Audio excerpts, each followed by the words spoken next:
Mini vlog பார்த்து ரொம்ப நாள் ஆச்சு. ஸோ இன்றைக்கி ஒரு குட்டி மினி vlog வந்து பார்க்கலாமா?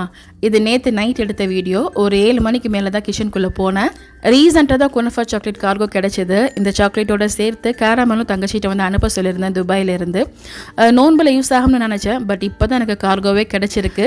இந்த கேரமல் பண்ணுறதுக்கு இந்த பேக்கெட்லேயே மெத்தட்ஸ் வந்து கொடுத்துருப்பாங்க. நீங்கள் இந்த மாதிரி ரெடிமேட் கேரமல் பண்ணும்போது அந்த கேரமல் சிறப்பை பாலில் ஊற்றி மிக்ஸ் பண்ணி பாருங்கள். இன்னுமே டேஸ்ட் வந்து சூப்பராக இருக்கும்.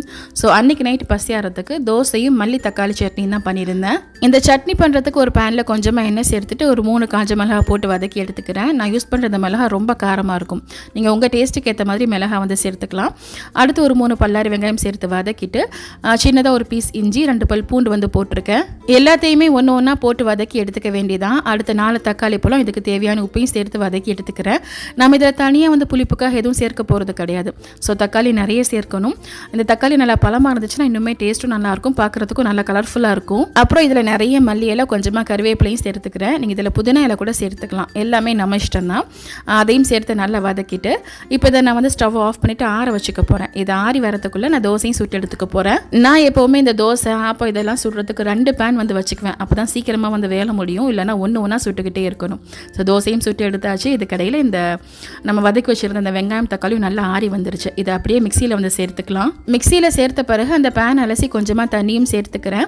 இனி நல்லா பேஸ்ட்டாக வந்து அரைச்சி எடுத்துக்கணும். நான் இதில் தேங்காய் எதுவும் சேர்க்கலை. உங்களுக்கு வேணும்னா நீங்கள் கொஞ்சமாக தேங்காய் போட்டு கூட வந்து அரைச்சிக்கலாம். இந்த மாதிரி நைட்டு பசி அரைத்துக்கலாம். கடைசியாக காரமாக ஒரு சுக்குமல்லி காஃபி இருந்தால் நல்லாயிருக்கும். ஸோ அதுக்கும் பேனை வந்து ஸ்டவ்வில் வச்சுட்டேன். இப்போ நான் யூஸ் பண்ணக்கூடிய இந்த பேன்ஸ் பற்றி ரீசெண்டாக ஒரு ரிவ்யூ வந்து நான் இங்கே கொடுத்துருந்தேன். இது நான் ஃப்ளிப்கார்ட்டில் ஆஃபரில் வாங்கியிருந்தேன். Bergner brand. இது 3 பேன் ப்ளஸ் ஒரு பெரிய லிட் வந்து வரும். இதோட ரேட் வந்து மொத்தமாக 1750 ரூபா. நிறைய பேர் இந்த பேன் பற்றி என்கிட்ட நிறைய டவுட்ஸ் வந்து கேட்டிருந்தாங்க. இப்போ நான் சட்னிக்கு தாளிக்கக்கூடிய இந்த பேனில் வந்து ஒரு 1/2 kg கறி ஆக்கலாமா இல்லைன்னா ஒரு கோழி சமைக்கலாமான்னு சொல்லி கேட்டிருந்தாங்க. தாராளமாக சமைக்கலாம். நான் இந்த பேனை நல்லாவே யூஸ் பண்ணிட்டேன். இனியும் யூஸ் பண்ணுவேன். ஸோ நான் யூஸ் பண்ணும்போது அப்பப்போ அப்டேட் வந்து கொடுக்குறேன். இன்ஸ்டா அண்ட் ஃபேஸ்புக்கில் பார்க்குறவங்க இந்த பேனோட லிங்க் வந்து கேட்குறீங்க. நீங்கள் என்னோட யூடியூப் ஷார்ட்ஸில் வந்து பார்த்தீங்கன்னா மேலே ஒரு குட்டி பாக்ஸ் வந்து கொடுத்துருப்பேன்.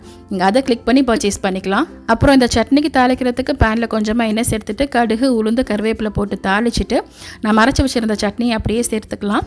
நான் வந்து மிக்ஸி அலசி கொஞ்சமாக தண்ணி சேர்த்துக்கிறேன். நான் இதை வந்து ஆனமாக தான் வைக்க போகிறேன். ஸோ தண்ணி நிறையவே சேர்த்துக்கிட்டேன். நான் இதில் கொஞ்சமாக நாட்டு சர்க்கரையும் சேர்த்துருக்கேன். அப்போ தான் புளிப்பு காரம் இனிப்புன்னு சூப்பராக இருக்கும்.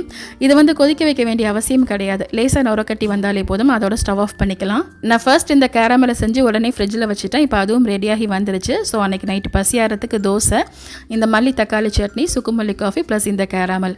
இந்த மல்லி தக்காளி சட்னியை கட்டாயமாக ட்ரை பண்ணி பாருங்கள். செம்ம சூப்பராக இருக்கும். ட்ரை பண்ணி பார்த்துட்டு உங்கள் ஃபீட்பேக் மறக்காமல் கமெண்ட்டில் சொல்லுங்கள். தேங்க்யூ.